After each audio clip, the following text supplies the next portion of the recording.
What's up, everybody? Drew, aka Catching Rockets here.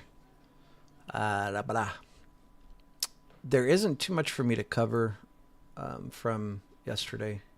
Sorry, let me go to 30-minute charts or 30-minute candlesticks. We had called out MU for calls. It gapped up and opened above our entry level and never went back below it, so this was invalid. And then the second one we were looking at, same thing. Tesla gapped up above our entry, never came back to it, so neither one of those worked out. As far as SPY is concerned, when we were charting this, we were saying to watch for puts here and look for calls down here. With the gap up, this did not work out. However, if you were in Keenan's Discord, well, if you're in Shorty's Discord, I went live in the morning. We were trading NQ, and then Shorty hopped on. What's up, Nachos Pop Shop? Shorty popped on, and he was trading live as well. But later in the day, I went over to Keenan's Discord, and I was trading live. We can look at like specific times, because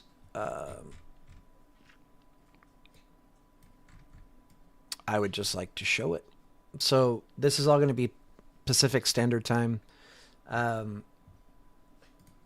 Let's go. So I was saying 2154 is the short area on NQ. If they give it to us again, I don't think it retested that level, but that's not a big deal. Elon Reeve Musk, where should I short SPY? And I said, if you're going to try, this is the spot. This was at 1812 812, which is right here on this candle. So, and when we called this out, we were right at the second sig. So right here, and then boom, dumped. I want to talk about something. So there was a conversation just now in Keenan's Discord. Somebody was talking about when should I move my stop loss? How should I plan my stop loss? How should I plan my trades? Whatever, et cetera, et cetera. What's up, Corey? So I want to cover that really quickly. When I'm entering a trade, I always look to the left and figure out where I want to place my stop loss based on what is to the left. And so for this instance, it's kind of hard to say, like, you guys might be looking at this and saying, like, how did you know at 812 to take puts versus taking puts when we tapped the second sig at 802? It's actually, well, I want to say it's easy, but it's not easy. It's easy once you know how to read it. And basically, it was footprints. I can actually show the footprints that was happening at that moment in time. Let me pop it up on the screen really quick. I wasn't planning on doing this, so I didn't have it ready. But this is NQ's footprints. Remember, I had said, like, if we get a retest of 2145, that would be a good place to enter short. And at that point in time, when I said that, we were below it, and we never came back to it. But basically, on footprints here, as we're watching, SPY kind of chopping, NQ was doing the same thing. And you can see, like, at the top of this candle, it says D230, D409, D negative 59. So this is delta. Delta 230 positive, delta 409 positive. By the time this candle closed, the delta was negative 59. This might be a little bit more complicated. I'm not going to teach this right now, but up here is absorption on NQ. On NQ, this is absorption as well on NQ. And when you start to see them absorbing, and you see the delta switch from green to red, you kind of expect a reversal at that point. I think on SPY, when I called out, like, this is the spot to take it short, price was right around here somewhere on NQ, like right around 136, 2136. So to me, it was like a pretty obvious reversal. Also, if you like patterns, a lot of people miss these, but this is a diamond top on SPY here. So if you go from here to here, here to here,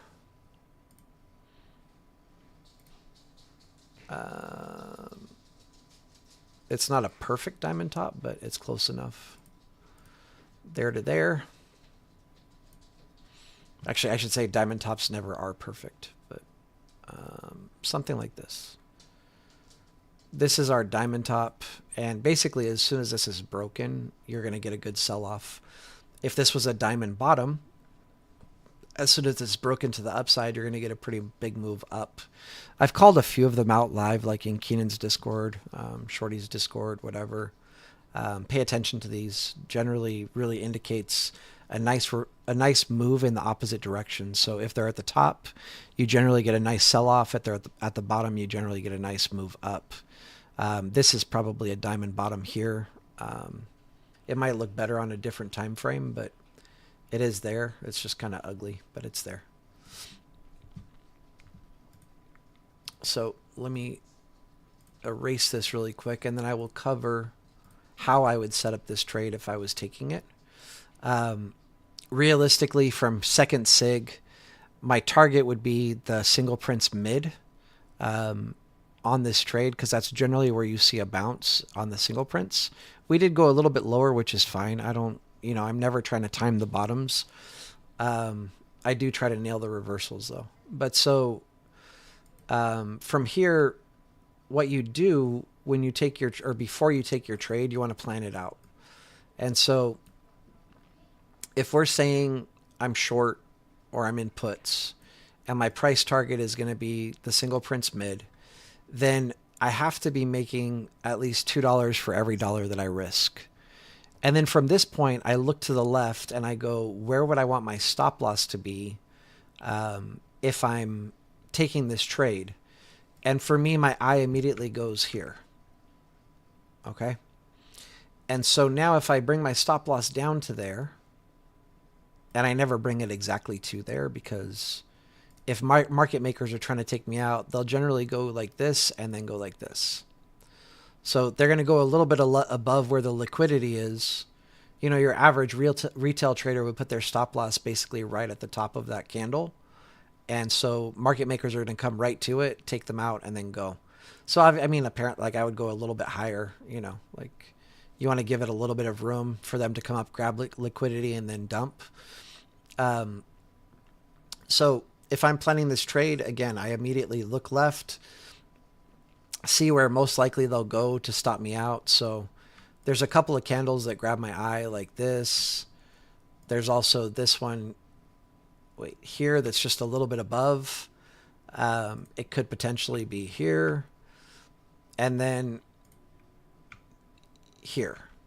And then you have to figure out like how much, like I couldn't take this. I mean, that I would take 1.98. It's close enough to 1 to 2.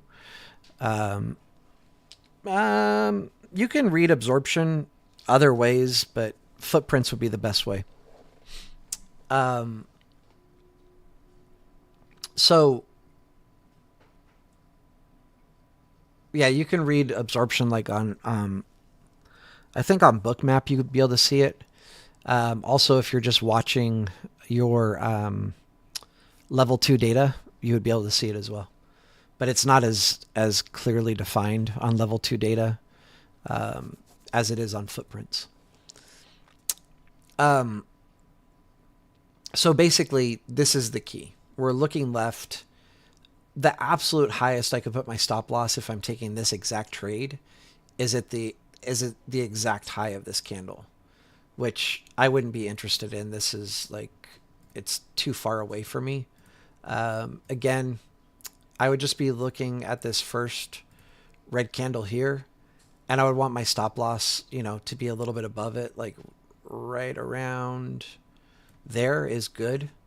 And I know this is probably hard to see the numbers, but with this setup, I'm getting 2.3 reward for my one risk. and the trade worked out great. And then I'm not doing this like in the for the like the purpose of bragging or anything like that, but next I think so anyway, we pretty much nailed the reversal on SPY live on the Discord. And then where was the next one? I was talking crap. I was in a bit of a mood. Actually, let me just make this big. And then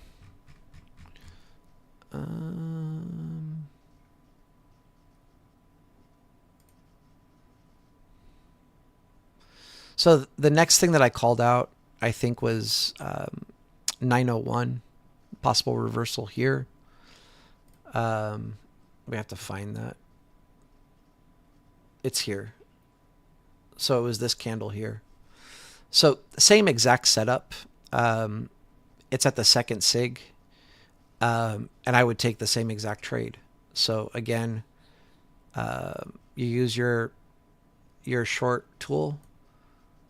You find where you want your stop loss to be, which again would be slightly above this here. It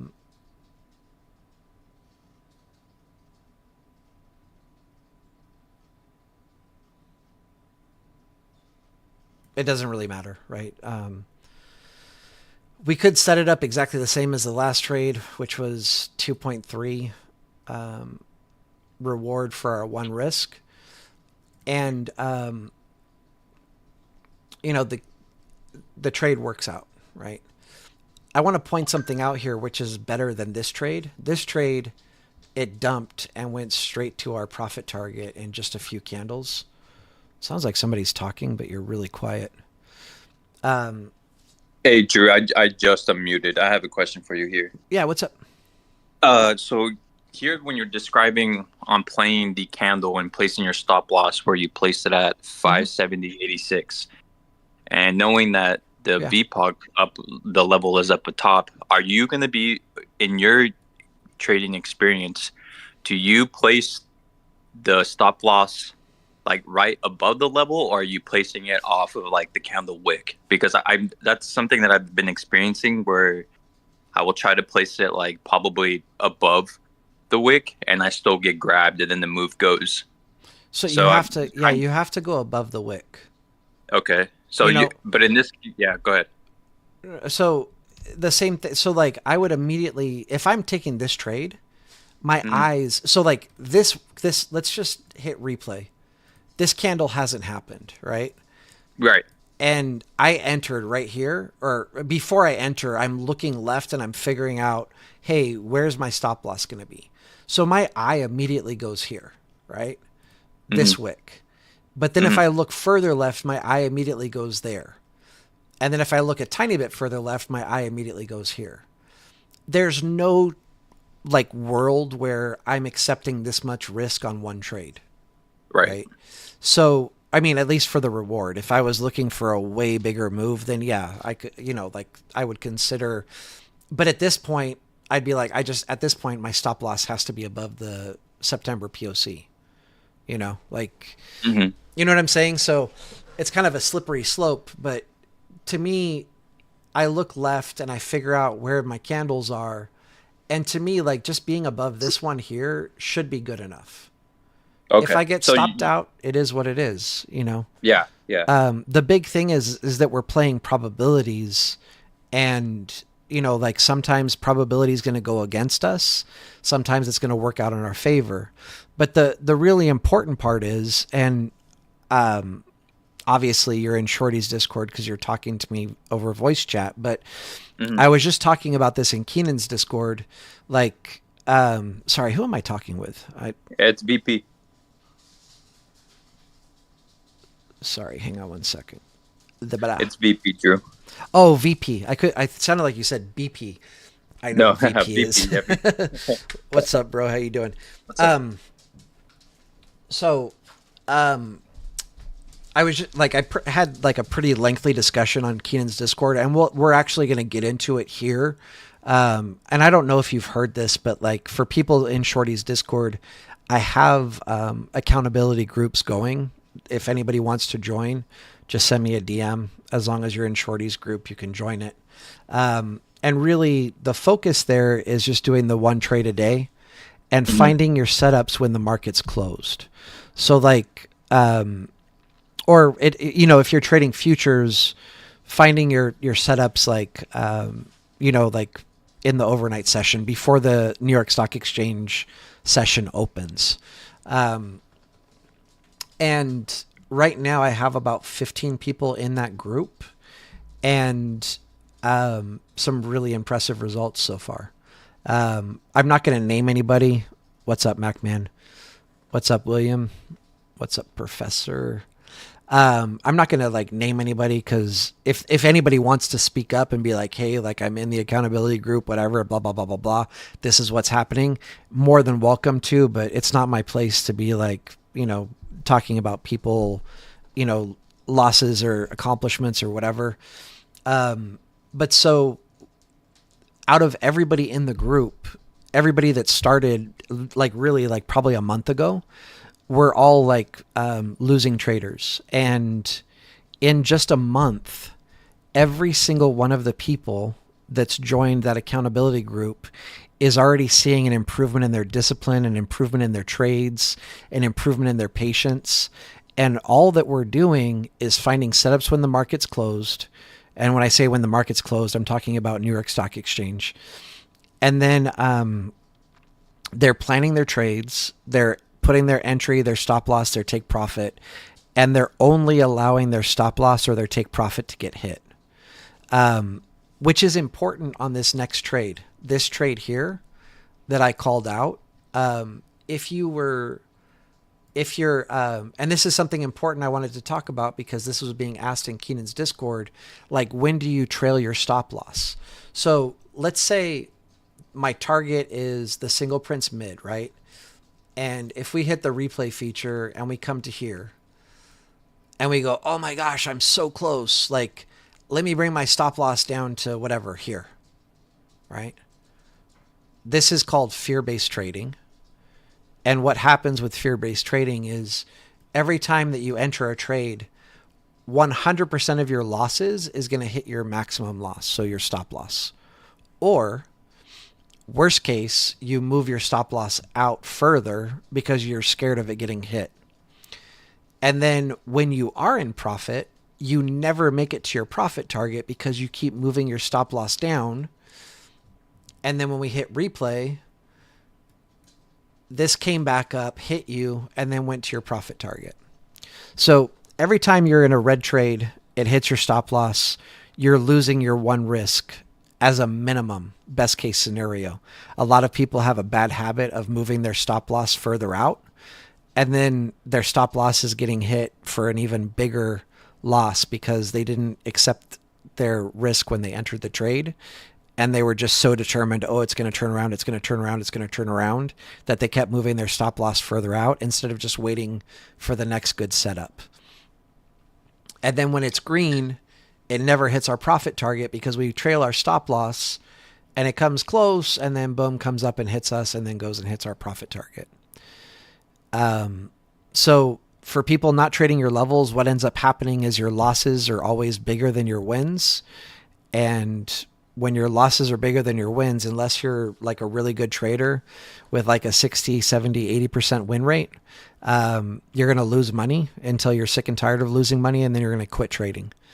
If you do what I spoke about, and it's not going to let me do it, but if you accept your risk when you enter your trade, and I don't remember exactly where this was, but it doesn't really matter. If you accept your risk when you enter your trade and only let either your stop loss get hit or your take profit get hit, you'll be way more successful as a trader. Yeah, that's what I started implementing that. Recently I took a trade though, and it was green, and then I moved the take profit of level up, and then shortly enough what you just talked about, then the first true profit target actually got hit. Yeah. And so that exactly how you said it, it was off of fear-based trading. And so now the new step that I'm going to be implementing is either I get hit on take profit or I get hit on stop loss, and that's it. It's the only way to go. Okay. And I mean, it does suck. This is going to happen to you. So you're going to take your Yeah, entry, it sucks. it's going to come down, and then it's going to do this. But every time that this happens, entry, boom, boom, is going to be way more times than this. And when this does happen, yeah, fuck yeah, it sucks, man. It sucks. And then even me, like I go, God, I should have just took my profits, here. But Hmm. again, if you do that, you're just never going to get here, and you're just shooting yourself in the foot, you know? Yeah, yeah, no, yeah. And it's really like it's easier said than done. But the reality is when you really hold yourself accountable, like I'm already bored of showing the stuff that I called out. Sorry, I've got like something bugging my nose. I'm already bored of like showing the stuff that I was calling out, in the sense that like I don't need to show off. We made a bunch of call outs in Shorty's Discord. I mean, sorry, in Keenan's Discord live, unedited, unfiltered. And we were literally nailing tops and bottoms left and right like it was nobody's business. If you want to learn how to trade like this, join Shorty's Discord. I mean, that's just the small, short, easy answer to that.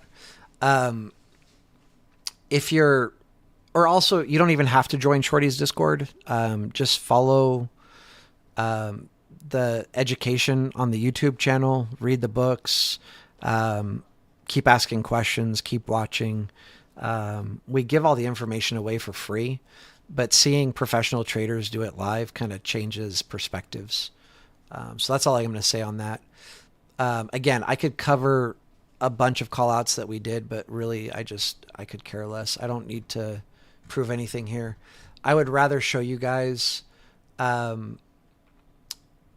success that people are seeing. So this is in 1 month. Okay. So this is one person. Log for the week as well. Broke the one trade rule yesterday. Slow and choppy PA this week made me a little too eager to take good setups. Glad it's Friday, and hopefully there will be cleaner PA next week. This was a really rough week. I remember, where everything was just kind of choppy. Oh God, I wish I could make this bigger, but whatever.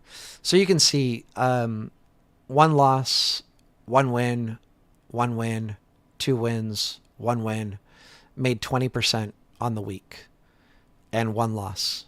This person a month ago was a losing trader, and now they're killing it. And the only thing that they're doing differently, and just please just pay attention to this, is every single day when the markets close, this is easier for people that trade SPY. You look at SPY, figure out where you want to take calls the next day and where you want to take puts the next day. And then when those levels get touched, you don't hesitate and you follow your plan and you take one trade. And in your plan, you figure out where you want to take profit. You figure out where your stop loss is for each setup that you're looking for. And then you follow that plan the next day. And then the only other thing that he's doing is journaling every single trade.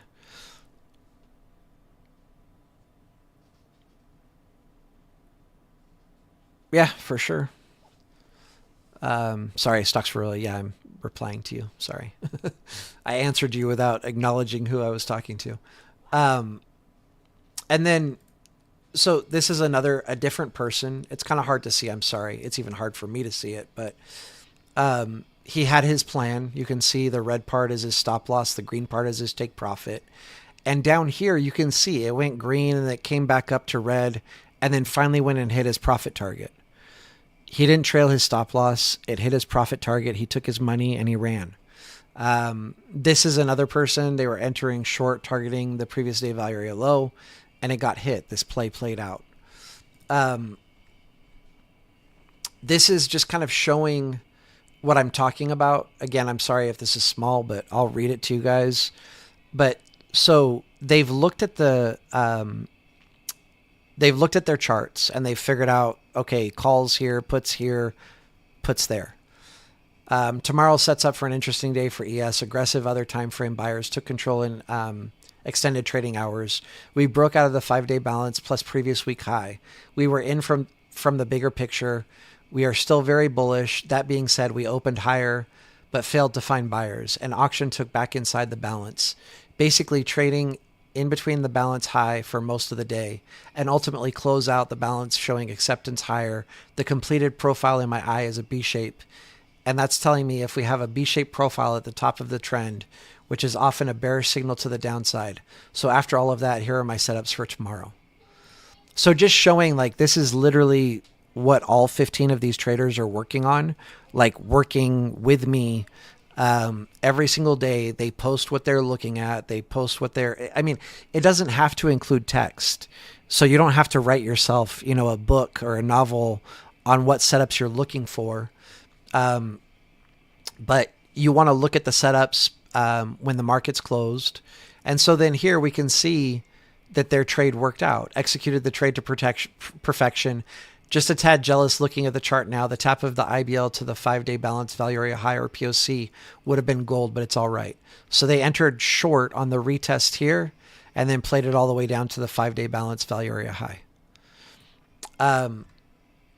This is somebody's actual P&L for a day, one trade. Took IBL spike on SPY. This is the trade. So the retest here, they entered short, boom, and hit, or entered puts, and made their money.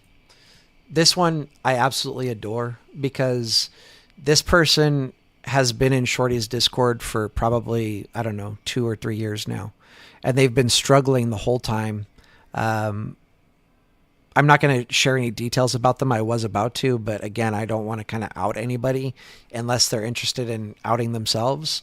But this one is just really close to my heart because you could see they're just trying so hard to learn and like really just putting in the work, putting in the time, asking questions, blah, blah, blah, blah, blah, blah, blah. But what was missing for them is that mental aspect. And so now that they're focusing on one trade a day, looking for setups when the market's closed, and journaling every single trade, they are crushing it. Now, if you don't understand that, 3 wins, 1 loss, like every week for the rest of your life, this is money. This is multimillionaire status. And then again, this is the same person the week before, 3 wins in a row, 1 trade every single day, made almost $600. Now, $600 might not be a lot to some people in 1 week, but when you make that money and when you're, when you're trading consistently, as your account grows, you can risk more and more money. And, in not very much time, in a few months, $600 turns into a few thousand. A few months later, a few thousand turns into 10,000. Why is my screen flickering? That's weird. So this grows exponentially very quickly. So here's another person's log, trading log for the week as well. Really starting to notice a difference in the discipline and patience. What is up with my monitor? I'm sorry, guys. This is weird. I think, okay. I wonder if I have a loose wire. Like, is my dog touching my wires? Okay, they're not. But this is the key. Really starting to notice a difference in discipline and patience. Like, I pray that this is like hitting home for you guys. This is huge. So when you're patient, right? The whole purpose of doing 1 trade a day is to force you to be patient and to be disciplined and to wait for good setups. And once you do this yourself, and this is 1 month. This is 1 month. They started a month ago, maybe 6 weeks ago, and they're up 42% for 3 weeks. And I was saying this in Keenan's Discord, like, if God reached out to me right now and said, hey, Drew, for every 4 losses you take, I'll give you 8 wins at 1 risk, 2 reward. You want that for the rest of your life? I'd be like, yes, please sign me up. Thank you. Peace. Like this, if you get this exact same result So literally he's 50% correct, right? Or sorry, no, 75% correct. 4 wins, four losses, 8 wins. As long as you're over 50% correct, you're absolutely just getting rich. So really, like, being patient, you have to realize, like, so many people focus on the setups and they don't pay attention to what's really important, which is your mental game. I think that's it. Yeah, that's all for that. I really, really, really hope you guys are paying attention. I really, really hope this is hitting home. I really hope that you guys listen. I want to see you guys succeed. When I say that, it's not BS. Like, I wouldn't even be spending my time doing this if I didn't actually care and want to see you guys succeed. If it was anything, selfish, I would have, some course I was trying to sell, or something. Like, I would be selling one-on-ones, selling courses, whatever the case may be. So I want to talk about something else here. I had somebody reach out to me in my DMs. Let me actually read the DM because hopefully they'll see this. I mean, I answered them, but I want them to actually see what I'm referring to when I answered their question. But so they said, "Good morning. I'm marking my PvP levels on my chart. Question: how do you know what levels are important for previous months, value area high, POC, etc., August, July, etc., or even past weeks? Are all the lines under price active supports? I feel like all those lines would just confuse me. Even if I combine all of the close ones and label them, it all just seems like too many. Or am I reading too deep into this?" Is a good question. Hang on one second.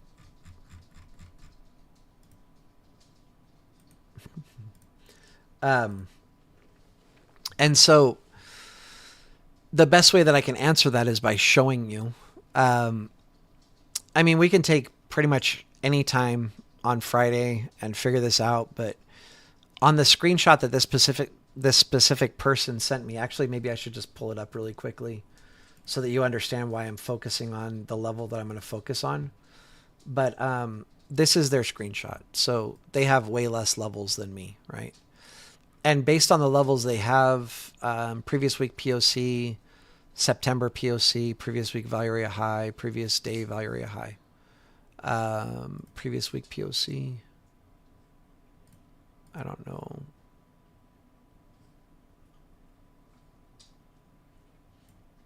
I don't see my previous week POC. That's weird. Anyway, it doesn't even matter. We'll focus on what I do have on my chart. It looks like for whatever reason, I deleted my previous week POC. It's kind of funny. So we've talked about this a million times, but we'll talk about it again because there's always going to be new people, different people, whatever. So we'll cover exactly how you find entries for trades. And for me, this is important, what I'm about to show you. And I'm glad that it's happening so close together that it should make it just like even more vivid. Okay. I'm going to zoom in really close, right? And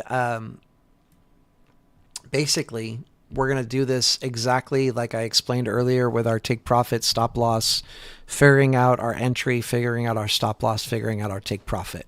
So let's just go back in time to here. Okay. When I'm looking to enter a trade, this is disciplined Drew. This is not actually, I mean,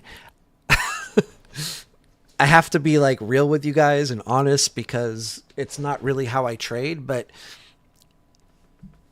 being real and honest, like I say that I'm always honest, but I actually kind of hate that when you're having a conversation with somebody, they're like, "Hey, let me be honest with you," and it's like, "So was everything else you said BS? Because like, what's up? Like, have you not been being honest?" But being real with you guys, I take these trades, but I take a lot of trades, and I don't really focus solely on what I'm about to show you guys.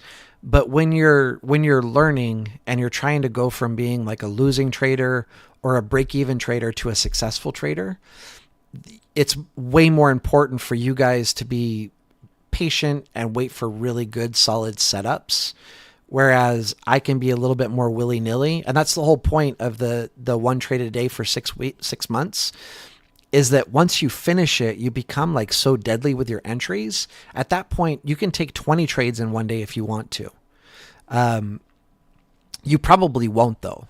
You might take whatever, 5 or 6 or whatever, but it's fine because you're going to be more disciplined and more patient after you finish those 6 months. So what I'm about to show you guys, I do use this for entries, but let's just say like here where we broke above, I based on what I'm seeing with footprints or whatever, I might take longs here. And then what I'm going to tell you is to actually wait to get in long. And then like here where we came back down and broke back above, there's a chance I might have got in long again. Again, I don't know because I'm not watching it live right now, so it's hard for me to say. But I might take, 4 trades while you're waiting for your one trade. That's not what's important. What's important is you want to be disciplined and patient. And what I'm about to show you is how you want to trade. So what you want to do is if we're looking for a level to be broken, like the September POC, this is no longer a VPOC, so I just haven't changed it yet. Excuse me. Sorry, and it looks like I might have a message.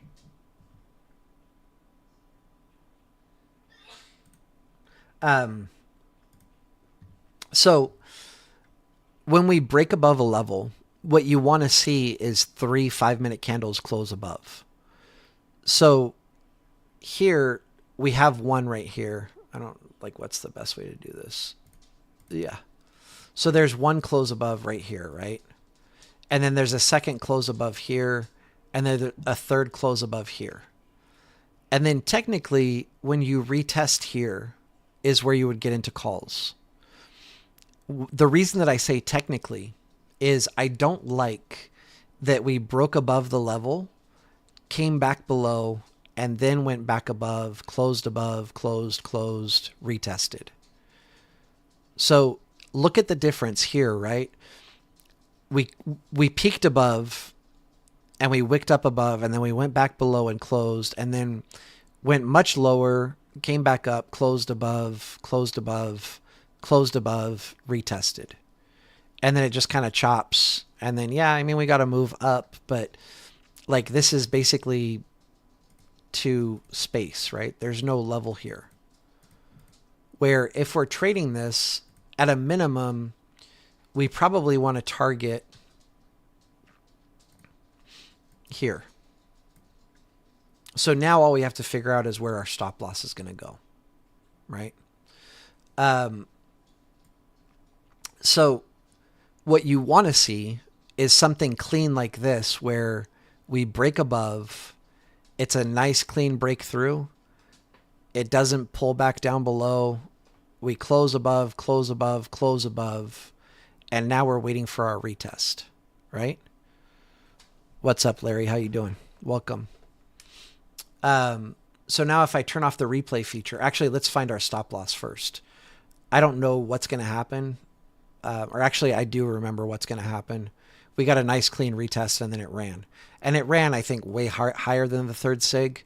And like, if you're trading, you decide, like, if you want to take profits here or trim here, or if you want to take profits at the level above, like, that's up to you as a trader, right?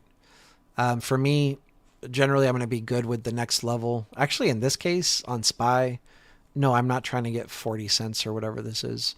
So yeah, I would need to target this level, and whether it works out or not is irrelevant.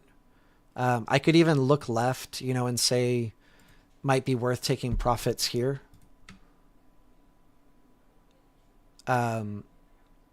Or somewhere in this range here, because that's where things started to get choppy, and they might come up here, tap it, and dump. But let's just play it like we're going for previous day value area high. I honestly don't remember if price made it up there or not. And it's irrelevant. Like, again, when we're trading probabilities. And sometimes probabilities don't work out in our favor, and sometimes they do. As long as we're taking one risk, two reward for every single trade, you just play your levels, and if it works out, great. If it doesn't, it doesn't. Oops, I just moved a level. So from here, I want to look left and kind of figure out where I want my stop loss to be based on this move, right? When I look left, for me, one of the first candles that kind of grabs my eye is this one here. Does that necessarily mean that's where I'm putting my stop loss? No. If I look left a little bit more, I see there's kind of a double bottom here. This blue candle and this red or green candle, or white and blue on my my charts. So this area like starts to interest me as a place to put my stop loss as well, right? Here was support, was resistance, and then it became support afterwards. And so when I look at this, for me, well, these are our old ones for our last trade. Let's get rid of those so it's not confusing us. So looking at this, like for me as a trader, my absolute minimum stop loss would be here. And that's really like just 20 cents on SPY, which is not much. So, and this is based on basically like, this is the candles that grab my eye. And I would want my stop loss to be a little bit below that. But realistically, like, this looks more interesting. And also even here looks more interesting. Something like this. I don't know if you can see, but this is resistance, and then we come back above. And so for me, like, I might just throw my stop loss down here, right? And in this case, I don't know, I'm risking whatever it is, roughly 40 cents on SPY. And obviously, like, it wouldn't be 40 cents as far as like our money, but I'm risking 40 cents to make, we'll just say I'm risking half a point to make over 1 point, almost 1.5 points. Okay. And so what I'm always doing is just looking left and figuring out like, okay, if they're going to try to stop me out, they're probably going to come down and tap this right here, which was resistance before. And then it turns into support, right? You could even look lower, like at this candle here, this candle here. It's kind of up to you. It's not really a big deal. Like, we could go as low as this because we're still way over 1 risk and 2 reward. This is 2.5 reward for our 1 risk. So just look left, figure out where you want to put your stop loss. And then you might be thinking to yourself, like, I don't have time to do all of this. No, you're wrong. You do. And the reason that you have time to do all of this is when we're watching for our trade, as soon as this level gets broken, you're waiting for 3 5-minute candles to close above the level and then retest. So you have 15 minutes to plan your trade. Ricardo, we'll cover all of that in a second. I'm going to chart SPY live as soon as I finish going over this, and I'll explain all the time frames that I look at and what I'm looking at. Okay. So as soon as this level gets broken, you have 15 minutes to plan your trade. So you have plenty of time to draw all over your chart, figure out where you want your stop loss to be, figure out where you want your take profit to be. And this is how you plan a good trade, right? We could even go like, hey, maybe I just bring my stop loss down to second sig a little bit lower. Whatever it is, as long as I'm getting 2 to 1 on my risk, right? And so here we're definitely getting 2 to 1. It is what it is. You figure out where you want your stop loss. For me, I'm going to say I'm going to put it right here below these candles here. Okay. Well, I'm about to show why. So um, when we hit when we turn off this replay feature, when we break above a level and we have 3 5-minute candles close above it, we come back and retest. This is your entry right here.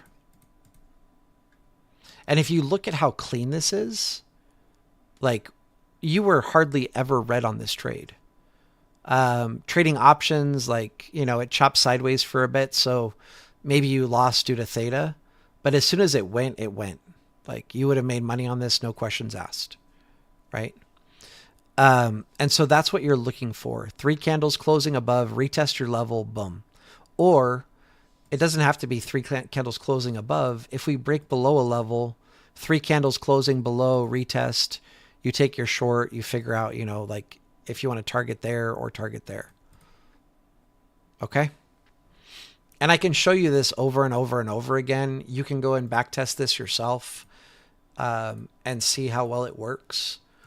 But we can find lots of these setups. Like here, second sig, we broke above whatever 3 5-minute candles, retest, boom, right? Technically, it's here. Like this is our initial test. Boom, boom, boom, boom, boom, retest, go. And then you got another retest, go. Like you can find these setups all over the place. Like this is our previous week value area high, or value area low, I'm sorry. So here we broke above, blah, blah, blah, retest, go. Or even if we're looking at the single print mid, broke above, retest, go. Right? So breaking above a level, 3 5-minute candles, retest, you enter calls. Breaking below a level, 3 5-minute candles, retest, puts. Make sense? Hopefully it makes sense. This is how you find entries, for if you're looking for like good high quality A++ setups. This is how you find them. It's really not difficult. It just requires patience.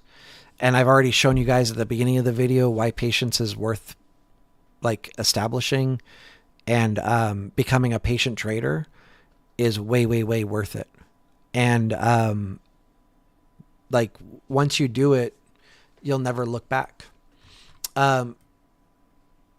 So now we'll just chart SPY live. I don't have any options trades that I found that I liked, so I won't be going over any of those. But we're going to go over, we're going to delete all of our old stuff. You guys know when I chart, I don't like to change anything until I go live with you guys, and we can, I leave my stuff where it is. That way, if I was wrong, we'll know that I was wrong. And I'm okay with being wrong. You're going to be wrong a lot as a trader. And that's, once you learn how to be a good loser, like you'll start becoming a better trader. What's up, Tico? All right. Let me delete these SIG levels, and then we'll get into the nitty gritty here on charting SPY.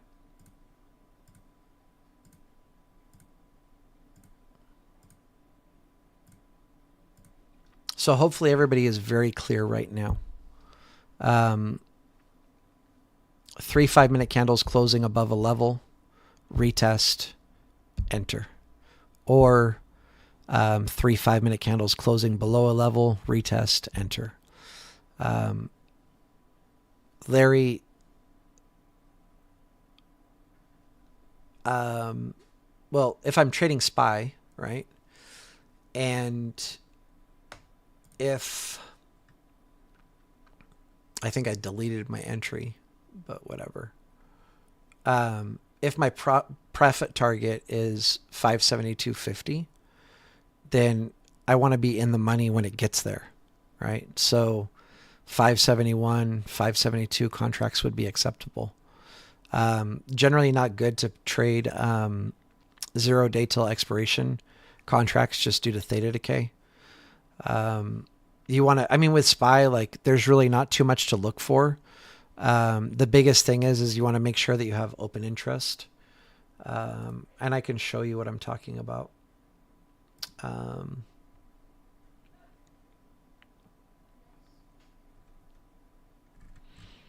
So if we look at, this is ExxonMobil, and you can see the open interest here on calls is just nothing for October 11th. Like, until we get down to 141, we have 1,246 open interest.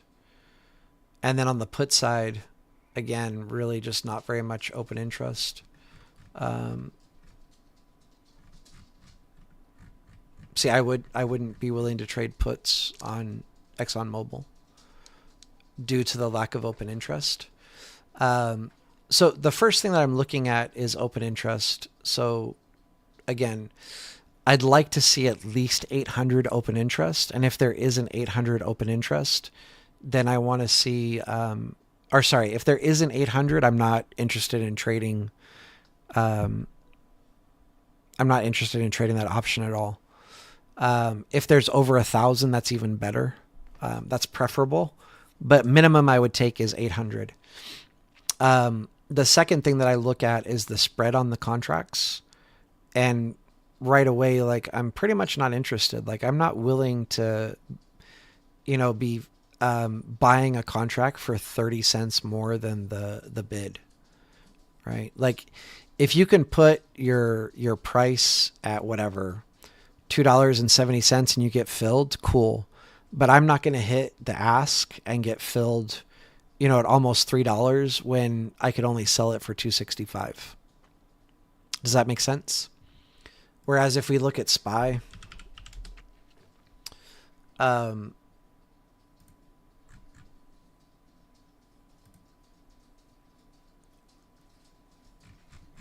is there like, oh, these are, sorry, here we go.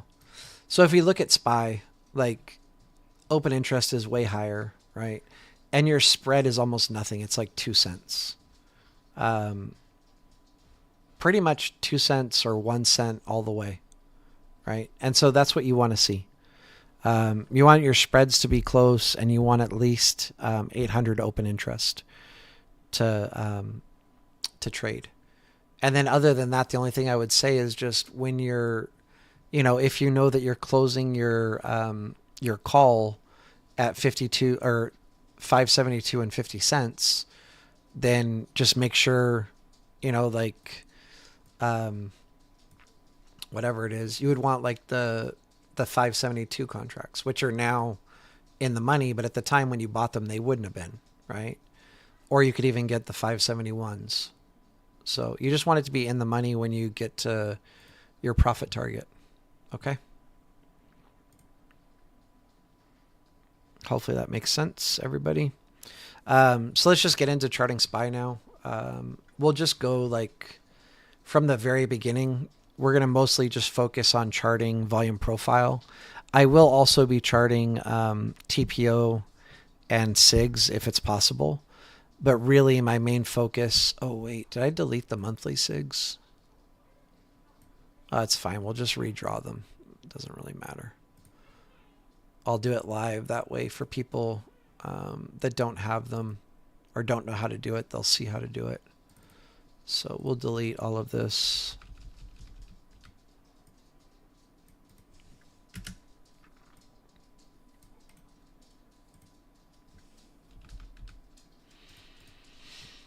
So when I'm charting, I always start, let's just say I'm starting with a brand new, fresh, clean chart. I'm always going to start on daily candles. This is at least for drawing levels. As far as figuring out where price might be going, I'll go out to monthly candles. I'll go to weekly candles. I look at the big picture. I look at everything, right? And I'm looking at volume. For people that are newer, that are trying to learn, there should be 3 books pinned in the description of this video. One is Trading in the Zone by Mark Douglas. One is Volume Profile by Trader Dale. And the third one is Volume Price Analysis by Anna Cooling. Read those 3 books. And once you're done with those 3 books, hit me up and I'll do a free one-on-one with you. And after that, like, you should be a much better trader. But so I start on daily candles, and the first indicator that I'm going to be using is called PVP. So you can go to indicators, type in PVP, and it comes up periodic volume profile, right? And we turn on our PVP, and under the settings, we start with 12 months. Value area volume is going to be 68. Row size is going to be 100. Under style, you want to check value area high, value area low, and POC. Everything else you just leave alone. And that's going to give us, so here you can see, if I hide my drawings, this is my yearly levels for 2023. So we're always kind of focused on previous year, previous month, previous week, previous day. And so here I'm going to be drawing my value area low for 2023, the POC for 2023, and the value area high for 2023. And you can see I already have those drawn and they're labeled right here. I hate it when these levels are slightly off. It really like bugs my OCD. It's kind of hard having OCD and being a trader, just FYI. But so these are my yearly levels here. I know it's a little bit hard to see, like, if you're watching on YouTube. So with that said, I'll give you guys a link to my actual chart. But you do want to just find these levels by yourself. Let me see, where's...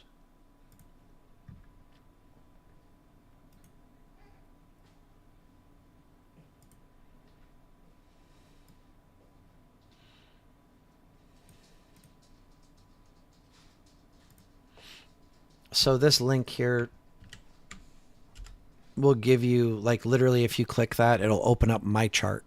You won't be able to move things around, but you'll be able to see every single level that I have charted.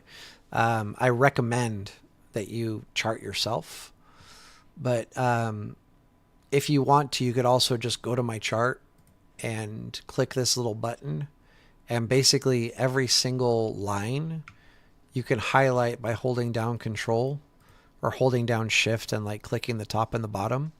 And once you've done that, you can copy, and then you can go to your chart and right click and paste, and all the levels will get copied over. I don't really recommend this, but I'm just telling you it's there as an option. I recommend that you find the levels on your own, or confirm your levels with my levels kind of thing. So after we've done our previous year, we then switch to a 4-hour chart. And from here on the PVP indicator, we change this to 1 month. And then this here will give us all of our monthly levels. As you can see, like, I draw them.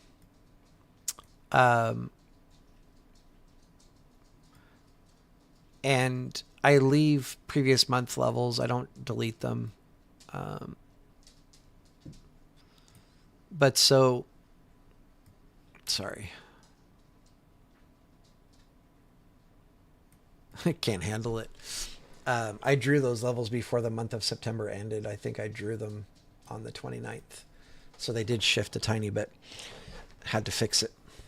But anyway, if you're looking, you can see I have August charted. I have September charted. If you look at like my NQ chart, I have way more than that. August, June, July, September. Like, I kind of leave the monthly levels on my chart until they're not being respected anymore, and then I'll take them off. But as a minimum, you want at least September for your previous month. This here, that's the 9MA on volume. We'll talk about volume a little bit later. Where did you see that? Oh, there, volume 9. Okay. Yeah, so see the blue line at the bottom under volume? This blue line is the 9 moving average. And so it just kind of tells you, you know, if volume, most specifically, like, well, it doesn't really matter, but So right now, looking at 4-hour candles, it would tell me if, volume is above the average for the last 9 days. So that's all it is. So anyway, here we would chart our September value area low, September POC, September value area high. None of the other settings change. So it's going to be value area volume is going to be 68 and row size is going to be 100. Okay, so I'll show you guys that. Just value area volume 68, row size 100. And then after this, you go to 65-minute candlesticks. If you don't have 65 minutes on your chart, you click on add custom interval, and then you would just type in 65 and then click minutes, and then you're good to go. And once we're on that, we go back into our settings on PVP, and we're going to change this to 1 week. And then this will be like where I have to start moving levels forward, because this is a new week that we're going into. So you can see here, this is my previous week as of, like until the market closed Friday. And so now I need to grab my previous week value area low and bring it forward to this last week. And then I grab, and so basically this should show you, like, you don't have a ton to chart on a day-to-day basis. Once a month you draw monthly levels. Once a week you have to draw your weekly levels, and then once a day you move your daily levels.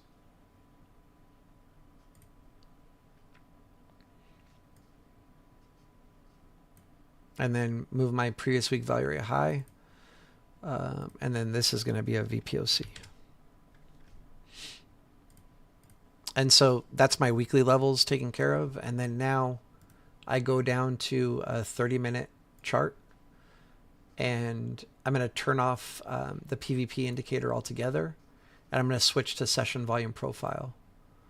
Oh, and I think the only thing I didn't mention is you want to make sure you have regular trading hours turned on, and you don't have adjust for dividends turned on. The only other thing is you have to pay for live data. So if you go to your whatever your logo here, go to your name, and then go to accounts and billing. Thank you for taking forever. You have to pay for, if you're trading options and SPY, you need NYSE, ARCA, and NASDAQ. I think they have like there's a group where you can buy it all as one, which is cheaper. If you're trading futures, you need the CME. And if you don't have that, your levels won't match up to mine. And so now 30-minute time frame. Again, the indicator is going to be SVP, which is session volume profile. Oops. Session volume profile. And under the settings, you're going to have value area volume 68, row size 100. Under style, you check value area high, value area low, and POC. And then, so then every day I need to move my daily levels forward. This is my POC forward. My value area high forward.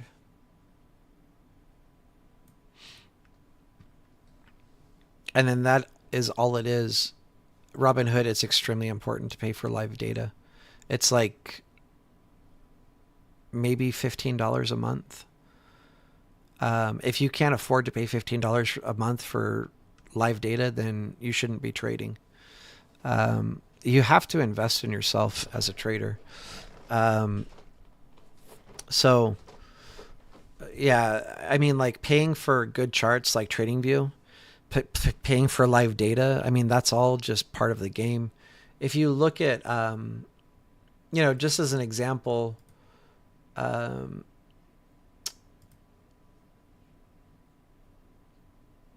paying for annual premium.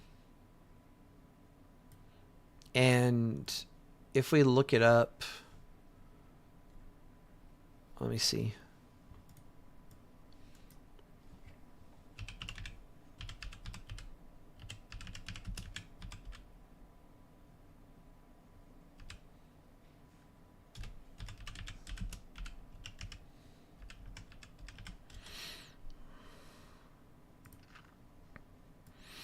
So annual premium is $5.99 a year, basically $600. Like, you have to invest in yourself as a trader. You absolutely have to. I would recommend buying this during Black Friday. I think I paid $350. It might have been $300.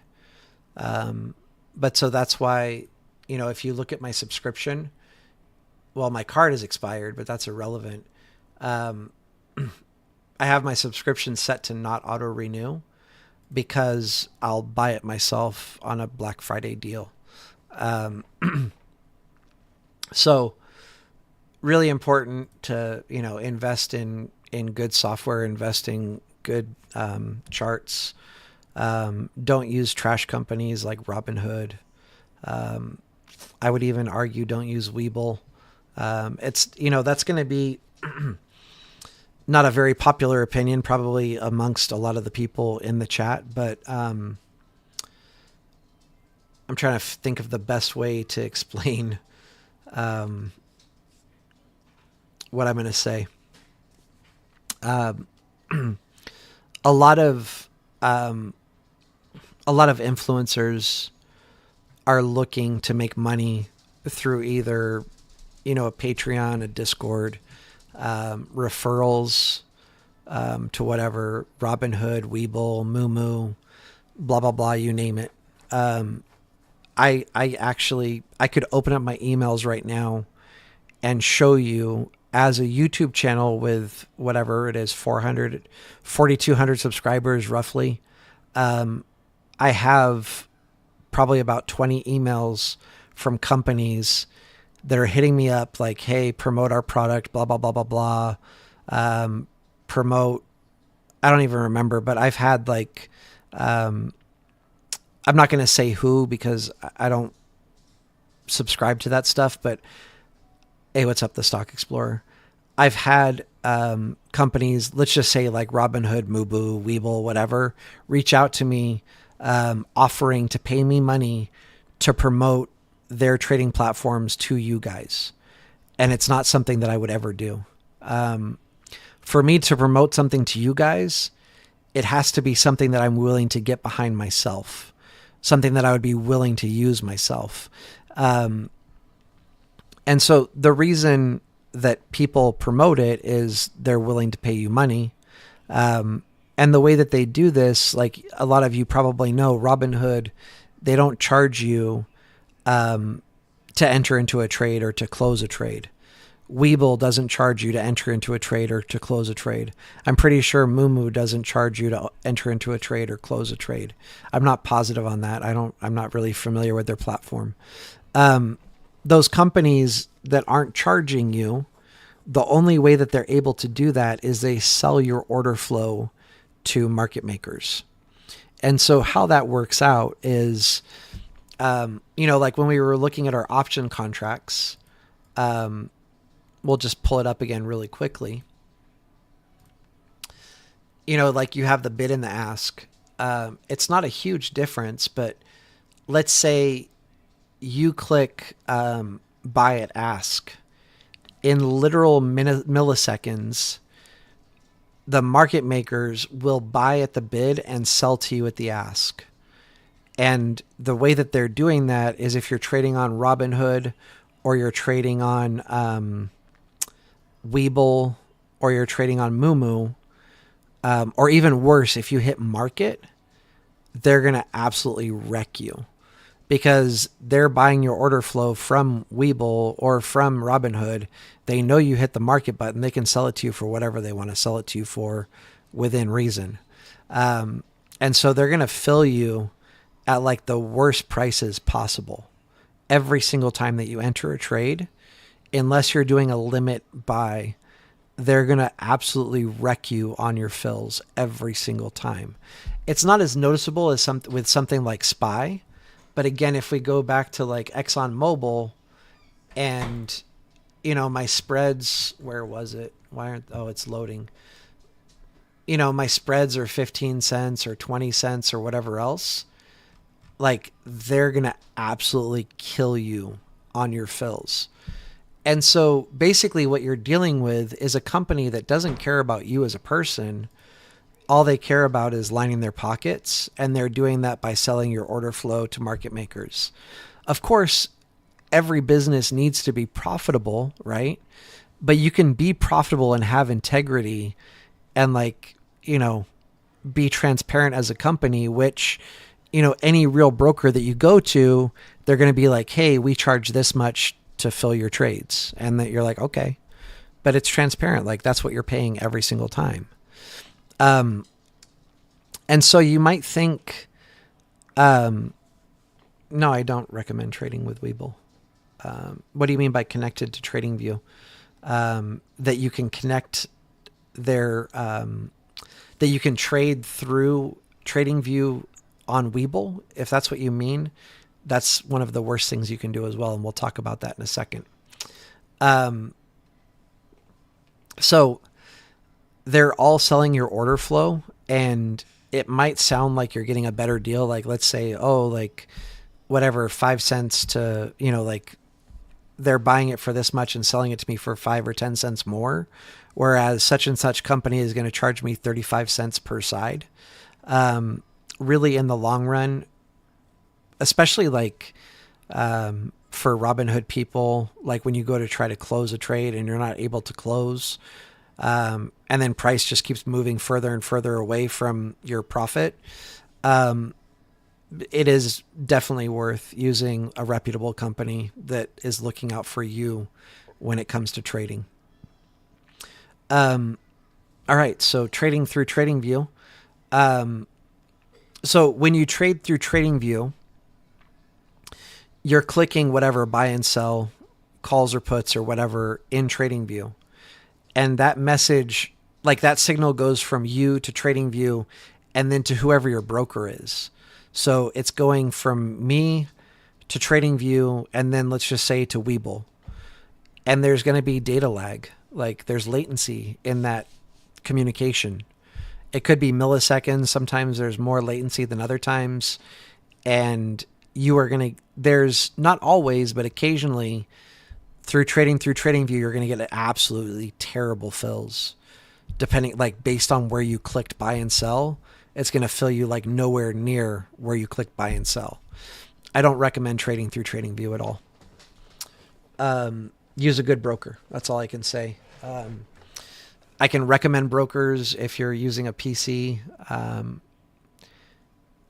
I can't really recommend brokers if you're using like a phone or whatever, or a Mac. Unless you're trading futures, then I would say use Tradeovate. I think you can use TradeStation as well, but I'm not positive on that. But Macs are not good for trading, and using a phone definitely is not very advisable. But again, as far as investing in yourself when it comes to trading, like it's really important to get a PC. And then people go to like, thank you, the Stock Explorer. Appreciate that. So like, where was I going? What was I saying? I don't know. Invest in yourself. Get a PC. I remember like when I first started trading, I would just trade on my phone. I would chart on my phone and then I would switch to my trading software and I would enter my trades. And then, over time, I eventually bought a tablet, and then I was watching my charts on my tablet and trading on my phone. And then I eventually stepped up and I bought a PC with two 27-inch monitors. And that slowly grew to where now I have two 27-inch monitors, one in portrait, one in landscape. And I have a 49-inch monitor on the bottom and my 27-inch monitor on the top. So like you guys see me looking up, I'm looking up at my 27-inch monitor. I've shared my setup before, like I've posted pictures before, but it's pretty sick. But, I know like for a lot of newer traders, like we don't have a lot of extra money, but whatever you have to do to hustle, and when I say this, like legally, do a legal hustle, to get yourself a PC to trade on. And then when I say that, a lot of people immediately go to laptop, and you really don't want a laptop to trade on. They're also pretty laggy, and they're more expensive. You can get a good desktop or a decent desktop for cheaper than you can get a laptop, and it's going to be a lot faster and a lot smoother experience for you, and bigger screens. Most laptops are like 15 or 17-inch screens, and it's pretty small. You want bigger screens. I wish there was an easy way for me to show like a picture of my setup. My webcam is like mounted, so I can't just pick it up and show you guys, but I would if I could. So anyway, hopefully that answers, why to stay away from certain brokers. Especially to me, like the worst out of everything that we've talked about. Again, I don't know much about Moomoo, but the worst out of all the stuff that I've talked about is going to be Robinhood. Like, they're absolutely dreadful. They don't even have candlestick charts unless something has changed. I don't know. I don't really keep up with what they're doing, but whenever I see somebody post a screenshot of Robinhood, it's always like a line chart, which is absolute trash. You can't trade off of a line chart, or you can't trade accurately off of a line chart. They're 100% not looking out for you, the consumer. They're looking out for themselves, and they're looking out for the market makers. And the market makers are the people that we're against. Like, they're the ones we're trying to take money from. And if you don't believe me on this, like, all you have to do is go back to the AMC GME days, and when AMC and GME was rocketing and they removed the buy button, they absolutely screwed every single person that owned shares in AMC or GME. And okay, even if you can change it now, it still doesn't change the fact that they literally like burned a bunch of people's money by removing the buy button. And all they did was look out for the market makers in that instance. And like, that's a company that you guys should help set on fire by closing your accounts with them, so that they don't make any more money and they don't have any more order flow to sell. This right here, sorry, I'm going off on a massive tangent, but this right here just warms my absolute soul. This, oh, like I got a chubby right now. It just makes me so happy, because realistically, like, they need to be down here where their company just doesn't exist anymore. So just in case anybody from Robinhood happens to see this, suck it. We hate you. You probably won't, but that's okay. You can still suck it.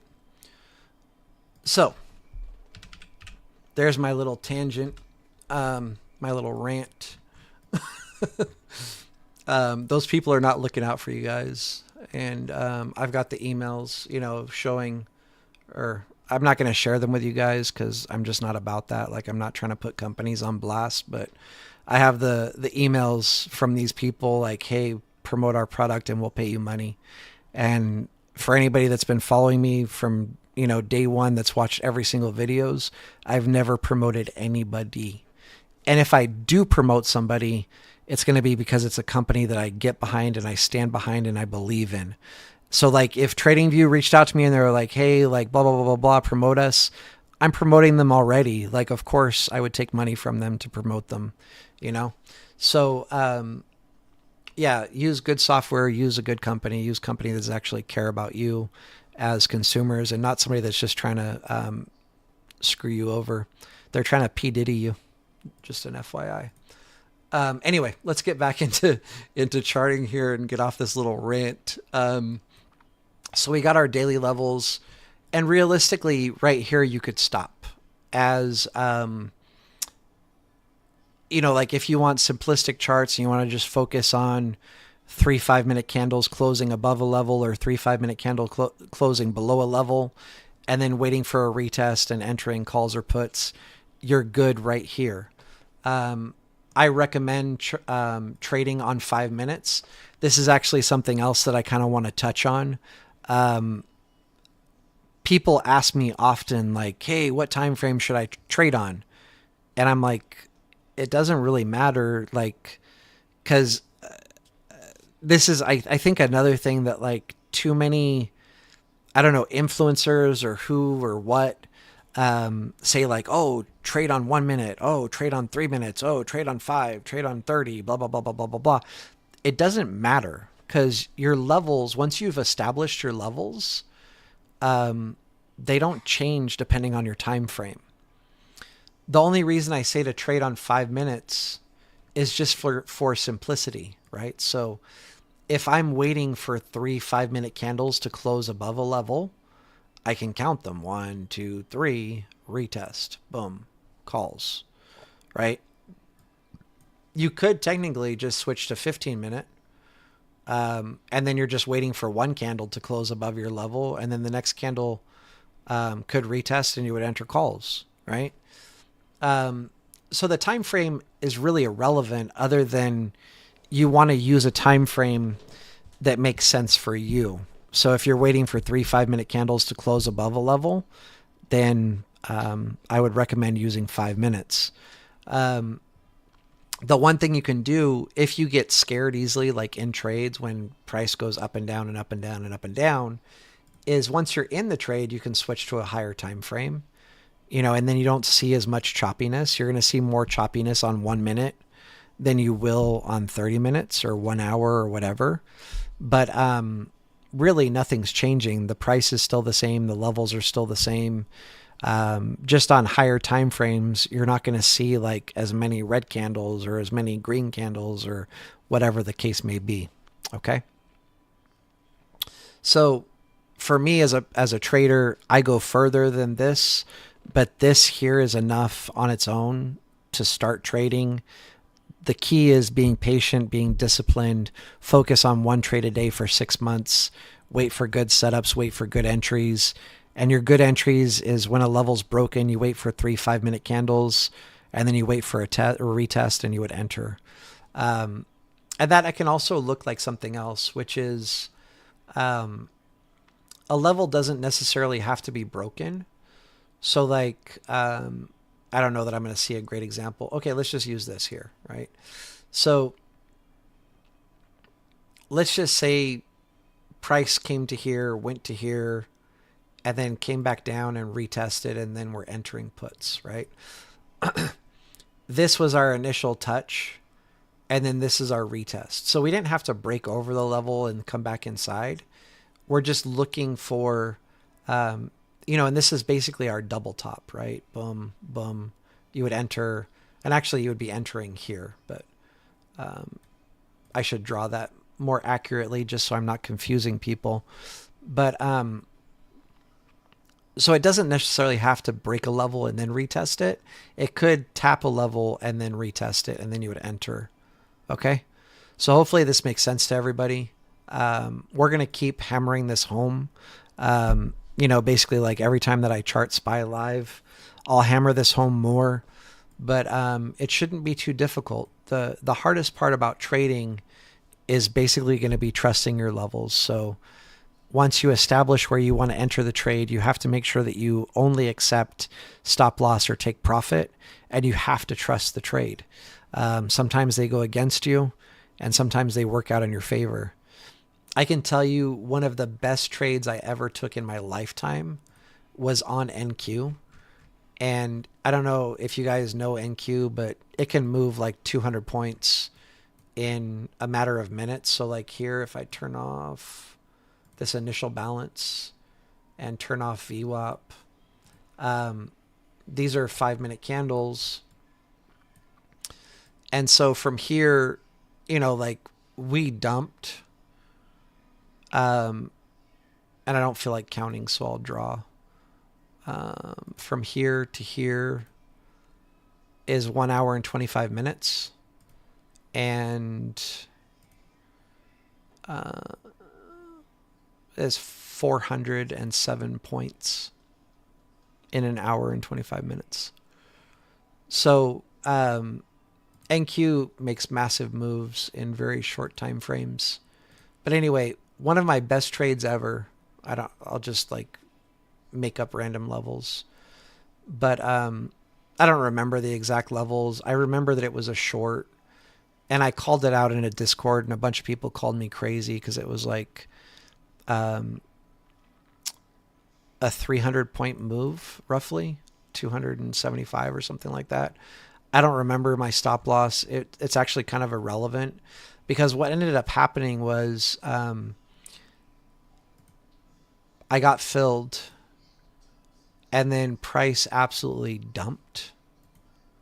And then it came all the way back to red and then came back down and hit my take profit.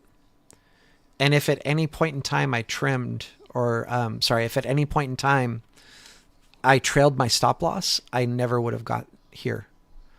And so I caught a 300 point move. I remember somebody that was in the Discord was like, dude, you just saved my account, because they trusted the levels as well. And they played the whole thing, got the whole 300 points. And again, it went super green. I was like never red when I entered. Super green, went red, and then came down and hit my take profit. Like, I actually, at this point, was like kind of pissed at myself. And this was when I was like, at this point when I took this trade, I was a profitable trader. I was successful. I was doing well. But I'm not the trader I am today. And so when it came back to here, I was like literally like cussing, because right here I was up like thousands. I don't even remember how much. And I could have easily just been like, I don't need the extra 50 points or whatever it is. But when it hit this, I was so proud of myself for trusting myself and trusting my levels. Okay, rant over. Let's finish charting SPY. Hopefully I've nailed home more than enough the importance of your mentality in trading and the psychology of trading and how important it is. So anyway, let's finish charting up SPY really quick, and then we'll kind of get a look and see what we think it might do on Monday. From here, I like to turn on my TPOs, and I turn off my session volume profile. This is going to be more advanced. I'm not going to teach TPO right now, but we are going to use the levels to see where price might go tomorrow. So down here at the bottom, I have a poor low. Where is it? Right there. Okay.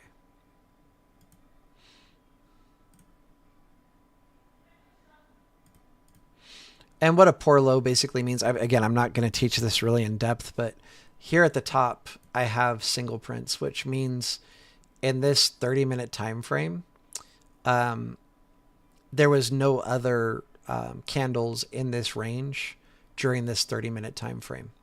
Down here at the bottom, there was other candles in this range, this price range, on 30-minute candles. So this would be considered like a failed auction, meaning that if price comes back to here, we're probably going to go a little bit lower and then bounce. And right where I drew the bounce is probably where we'll get it, which is the POC for the previous day right here. Our TPO POC. Okay. Up here at the top, this would normally be called single prints, but there is an exception here, which is this is the M period. So this is actually a spike on the M period. Again, this might be a little bit confusing. I apologize. I do have videos on TPO on my channel. If you go click on videos, somewhere you'll see, it's not too far down. It'll either say TPO or like market profile. And those videos teach TPO. But just too much for me to get into right now.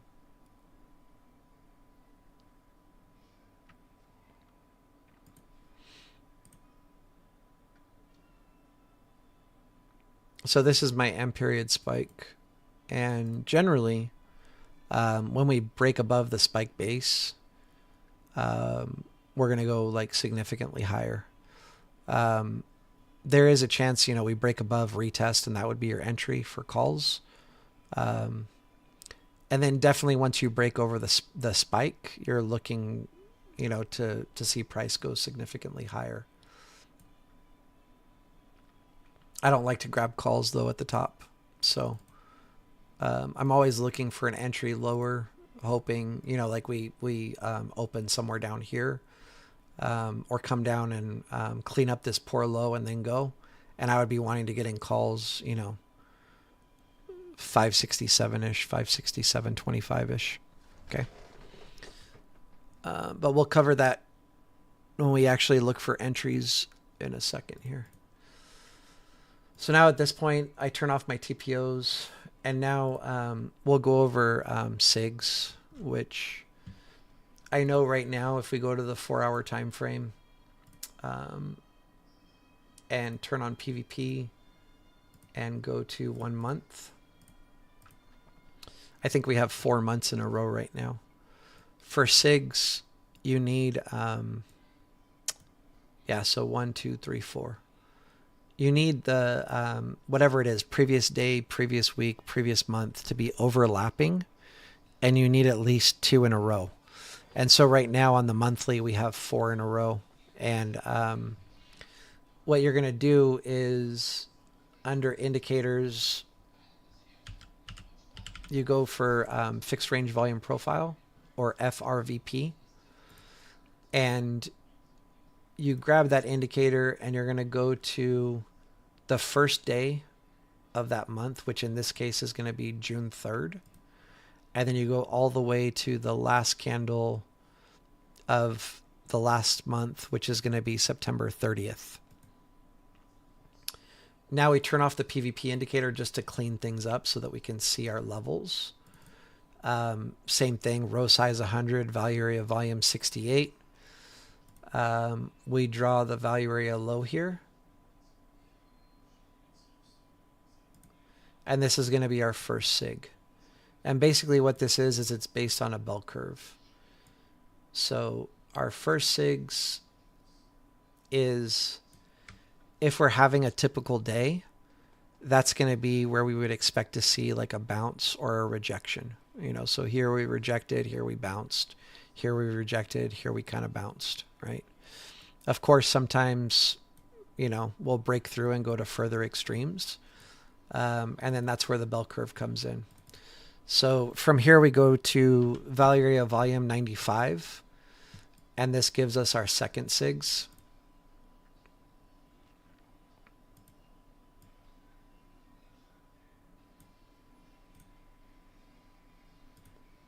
Oh, and on all of these, I need to make this monthly.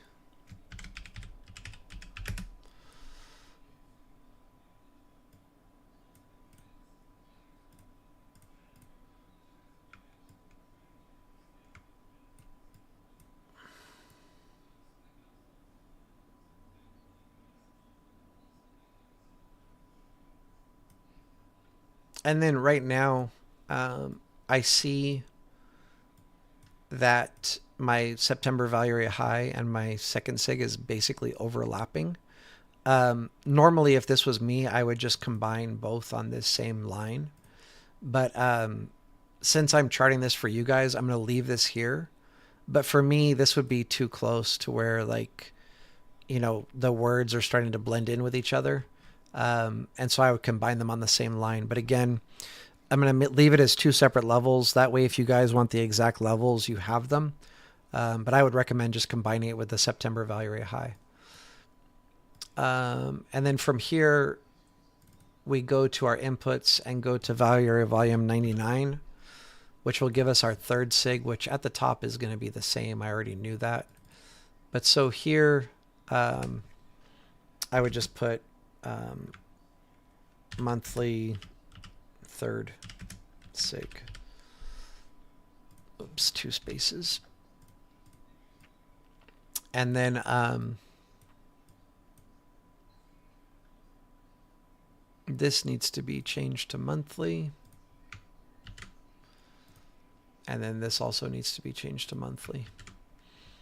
And then the same thing on the monthly SIGs. It looks like it's completely overlapping with my previous week POC. I'm just going to leave the two separate levels. That way, if you guys want them, you have them, but they're 3 cents apart. I would recommend doing this.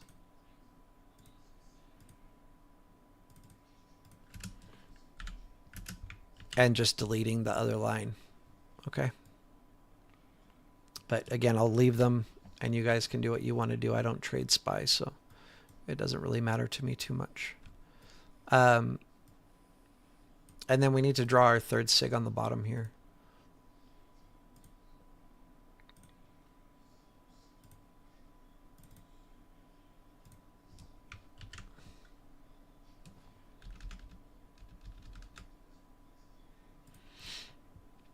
And then from here now, I would delete this fixed range volume profile, go back to my 30-minute chart, and look to see if I have 2 days or more in a row to where I can draw or not in a row, but overlapping to where I could draw SIGs, and I don't.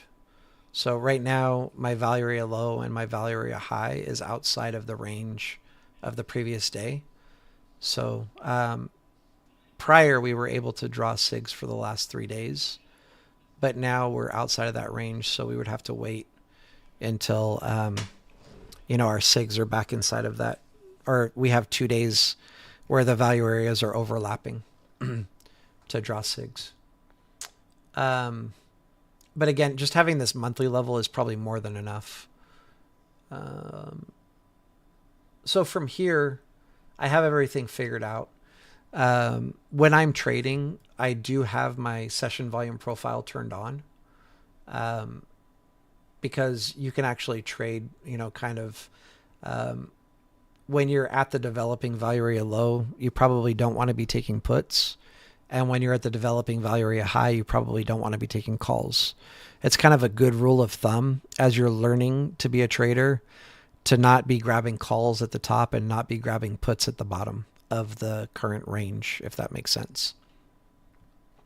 The other thing that I would have turned on is VWAP. And for my VWAP, I'll show you guys the settings really quick. Everything I leave as it is. I just under band multiplier, I check it and I put 0.13 as the multiplier.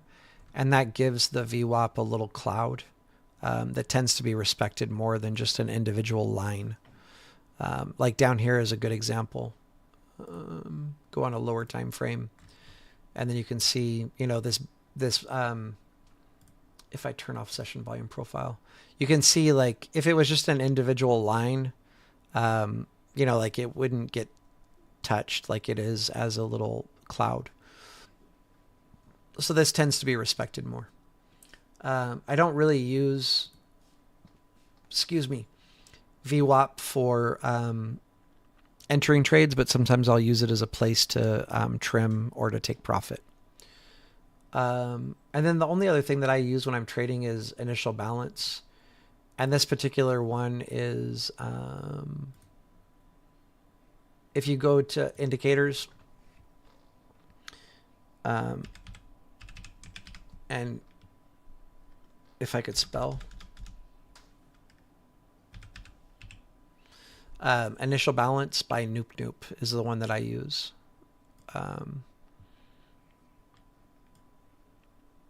And yeah, I mean, like, basically, like if you're using just initial balance, on this day here, like here we got our first test and then we came back and retested the initial balance low, and you could have taken calls.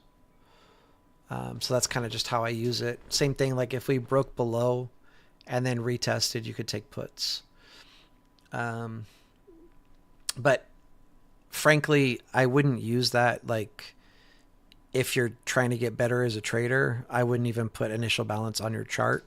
Just focus on your volume profile levels. And then from here, like now I'm gonna start going quicker, because at this point as a trader, I just generally kind of like look back and see, where we're at. It's easier if I hide, my drawings. Um, and we would ignore this what is technically a red candle, because we're on monthly candles, and this is the beginning of September. So this one here doesn't count. But what we are seeing is the last 3 months, um, whatever this is, June, July, August, we had volume increasing as prices moving up, right? Let me delete this arrow now and then hide my drawings again. And then this is the beginning of October. For September, our volume is going down, right? And so when you see price going up, volume going down, you would expect to see a reversal. So like on monthly candles, it looks like we might start to get like a healthy pullback. But so nothing that I would trade off of, just to give me kind of an idea and an overview of where things are at right now in the market. And then realistically, like this here is not sustainable, where you're just running. The market needs a healthy pullback right now. If we look back here, like this is more realistic, like run, pull back, run. And basically, if we're looking here, this is kind of where we're at right now, right? Like we're here where we need a pullback like this before we go higher. Make sense? Hopefully that makes sense. But so the fact that, we've been on kind of a tear without any kind of a pullback, we did have increasing volume month over month. And now on the last month, our volume decreased. I would kind of expect some kind of a pullback. It's not necessarily going to happen, but it needs to happen sooner than later, because this is just not sustainable. From here, I'll generally just go to 1 week candles, and same thing. I'm just looking, here we had increasing volume. And then from there, volume decreased. But now, for this last week, we were back up above the 9 moving average, and volume increased week over week, right? From here, generally just looking at the daily candles, same thing. Volume's been slowly increasing, but it's pretty low compared to, like day over day. Our volume's been pretty low these last few days. Tuesday and Monday, we had more volume. And then all of last week, right? Last week was a pretty low volume week overall. But we do have gradually increasing volume day over day right now. Let me turn this stuff off so I can see better. And this actually, well, it's not quite. It's almost an abandoned baby, where this is an abandoned baby up here. But it's pretty close to an abandoned baby. I don't know why that's like my favorite candlestick pattern. I guess I'm morbid. I don't know. But yeah, so for right now, we have increasing volume and with price pushing up. That's pretty much all that I'm interested in as far as SPY. Sometimes, I'll look at 8 hour, 6 hour, 4 hour, whatever, blah, blah, blah, blah, blah. But I think I'm good right now. I have a pretty good idea of what price should do tomorrow. Let's see. I'm going to leave all that stuff off, but I'll try to remember to turn it on before I end this video. For tomorrow,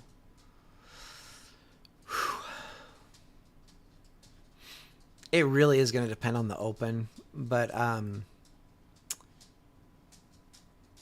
if by some crazy chance we actually, I need TPO really quick. And I need 30-minute.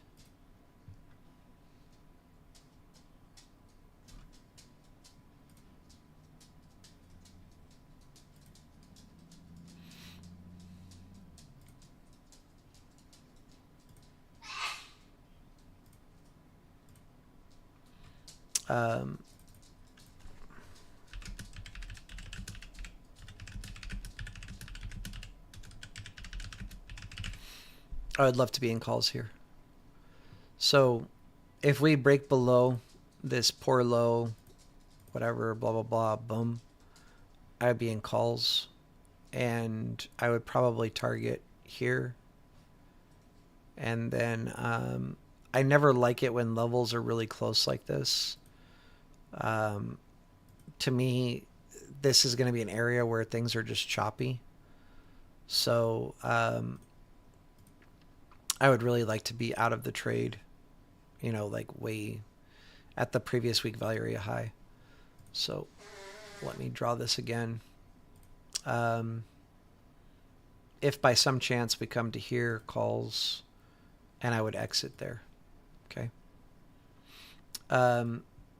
If that doesn't happen, if we come down to here, get a bounce, 3 5-minute candles, retest, you can take calls.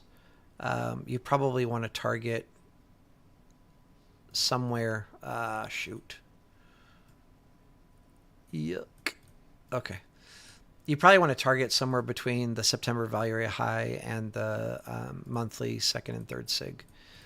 Personally, I would exit at the September value area high, just because that extra 20 cents is not going to make a difference in my life.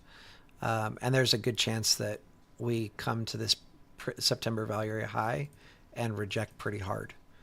Okay.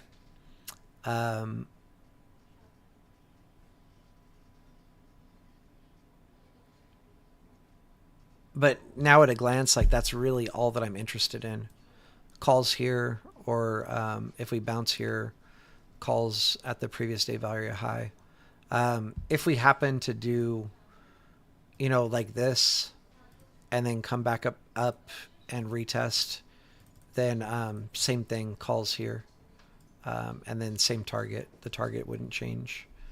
But I wouldn't want to be trading in this area here.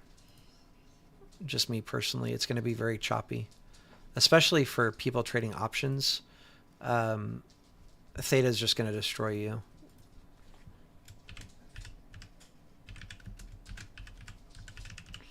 Okay.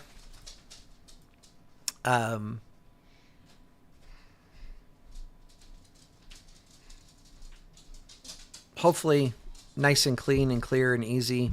If I have a chance Monday morning, I'll try to hop into Keenan's and see if we can't call out some trades live on SPY in the Discord. But generally, like, I'm always going to be live in Shorty's Discord. And when I'm finished trading on Shorty's Discord, if I have time, I can hop over into Keenan's and go live for a little bit and call out some trades there. Okay. Let's see. Oh, MacMan, I feel you, bro. I'm still pissed off about it too. I don't know if you could tell. And we're talking about the buy button on Robinhood, in case anybody's wondering. Hopefully I didn't miss anything anybody said.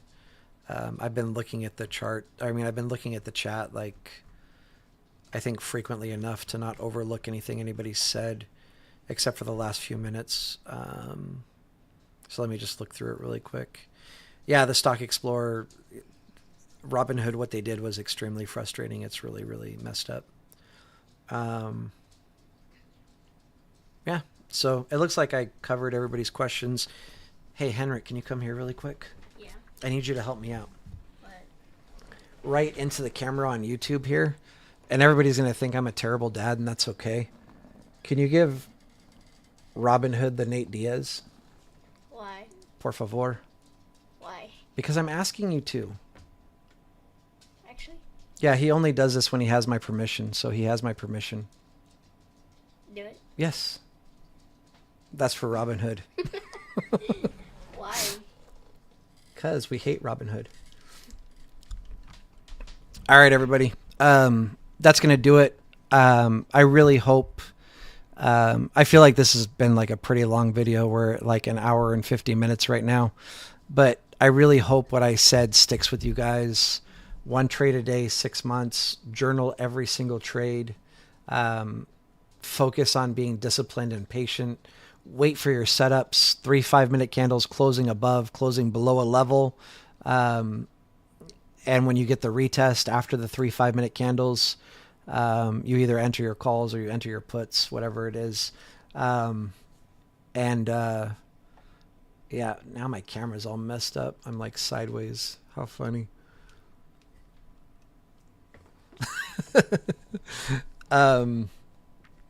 Yeah, next I'll have the baby on here doing the Nate Diaz. If you guys don't know what that is, Nate Diaz, UFC fighter. There was a point where he had somebody in a triangle choke on the ground, and typically you want to pull on the back of the head to make the choke tighter. And he was so confident in his skills and abilities that instead of pulling on the back of the person's head, he threw up double birds. It was a pretty iconic moment in UFC history, in my opinion. But anyway, I hope you all crush it this week. I will be live as often as I can as far as like charting SPY and trying to find plays for you guys. I don't know how many times I'll be able to go live though this week, but I will do my best to go live as much as I can. If you liked the video and you're not subscribed, please hit the subscribe button. Obviously, it helps us out. If you are subscribed, I appreciate you guys. Hit the thanks button or the like button, whatever it is, if you like the video. And the one last thing that I would ask that you guys do is comment on the video. So like if you took a play off of, you know, what we called out on SPY here, win or lose doesn't matter, but come back and be like, hey, lost blah, blah, blah, or won XYZ. Love to hear from you guys. Let me know, you know, even if you come back to the channel and say, hey, like I've been doing one trade a day for 6 weeks now and it's going amazing, whatever, da da da da da. I want to hear about it, guys. So let me know. Again, hope you guys crush it. I hope what I've been talking about like really lands home for a lot of people here. And I hope you guys kill it. We got some friends in the chat. What's up, Trudy and Nora? Yeah, no worries, Larry. No worries, Nachos Pop Shop. Anyway, everybody, much love, much respect. Peace out. Y'all have a good one. We'll see you next time, okay? Bye.